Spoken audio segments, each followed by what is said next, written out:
49 here. This would be a piece of cake here. If the polynomial equation with rational coefficients has solutions 2 minus 3 root 5 and 4 plus 8i, then what other solutions does the polynomial have? One of the keywords here is this rational coefficient. So if you think about a polynomial, you know it's got some factor, some coefficient, and then some exponent, and then it has another coefficient, and then some exponent, oftentimes 1 degree lower, but not always. Sometimes we're missing some.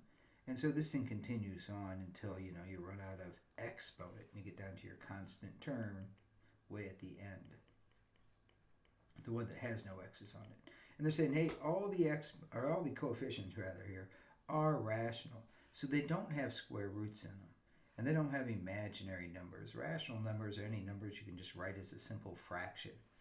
And what that means is that this can't be a solution. Well, it can't be just by itself, because that'd make the factor like x minus this solution, and you'd end up with roots in all of your a's and b's and c's. And so what we said is we have this rational root theorem or irrational root theorem that says if you get an irrational solution like this guy, you also get his conjugate. Remember, the conjugate is the same exact number, at least the way we write it, except it's got a different sign in the middle of it. The different sign always goes in front of that second radical part, or in front of the radical part here.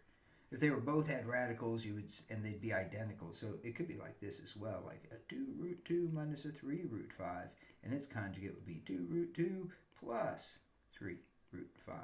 So it's just in front of that second part that you change the sign on it. So this would also have to be a solution. That's one of your answers. And if this is a solution, then its conjugate, which looks like 4 minus 8i, would also have to be a solution. So if they give you two solutions and one of them or both of them are these irrationals or imaginary, then you have to do the conjugate. This goes for just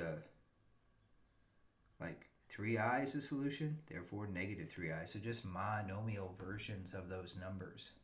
Just one that has imaginary parts. So only works with the imaginaries. Okay, it does not work with like 4 is a solution, so is negative 4. No, it is not. Only if they're imaginary do they have to come in pairs, or if they are irrational. So if you had like a root 5 as an answer, then negative root 5 would have to be 1. And that covers problem 39.